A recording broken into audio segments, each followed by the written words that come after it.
হ্যাঁ দুই না দিই টাকাটা গুনুন কয় টাকা নেয় 1 2 3 4 5 হ্যাঁ কয় টাকা খামে পড়ছেন দেই দেই দেন দেন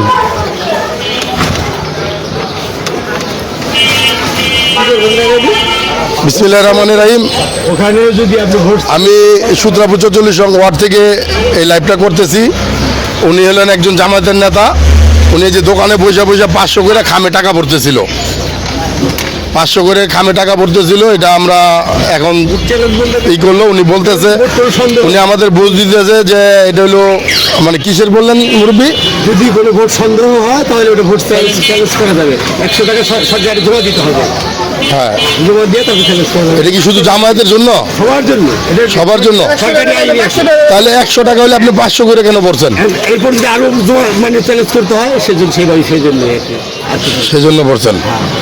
আচ্ছা, এই যে ওনার বক্তব্যটা আপনি শুনলেন, বেশি বেশি শেয়ার করেন বিষয়টা। সরকারিভাবে নিয়ম